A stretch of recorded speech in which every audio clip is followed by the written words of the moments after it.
ఈ రోజు మన వర్క్ ఏంటంటే హౌస్ కి పెయింట్లు వేసి చాలా రోజులైందంట. మొత్తం నాచు పట్టేసి బిల్డింగ్ మొత్తం క్రాక్లు వచ్చేసి ఇప్పుడు మనం బిల్డింగ్ మొత్తం వాటర్ ప్రూఫింగ్ చేయాలి. వాటర్ ప్రూఫింగ్ చేయాలంటే డస్ట్ మొత్తం క్లీన్ చేయాలి చాలా నీట్ గా. ఆ బ్లాక్ గా పట్టిన నాచు మొత్తం బ్రష్ తో క్లీన్ చేసి నీట్ గా క్లీన్ చేస్తే అంత వాటర్ ప్రూఫింగ్ ఉంటది. అస్సలు తగ్గకుండా చాలా నీట్ గా అయితే బ్రషింగ్ చేస్తాడు మా వాడు. నాచు పట్టకుండా నీట్ గా బ్రషింగ్ చేసేసి డాంప్ ప్రూఫ్ ప్రైమర్ అయితే ఒక కోటింగ్ వేయించేసాను.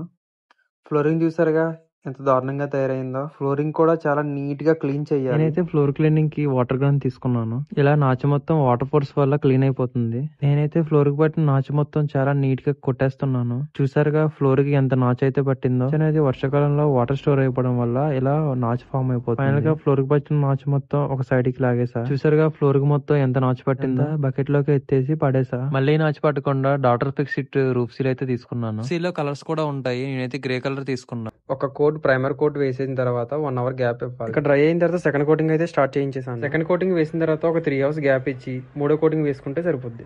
బిల్డింగ్ లైఫ్ 15 years లోపు ఉంటే వారంటీ కూడా చేయించుకోవచ్చు.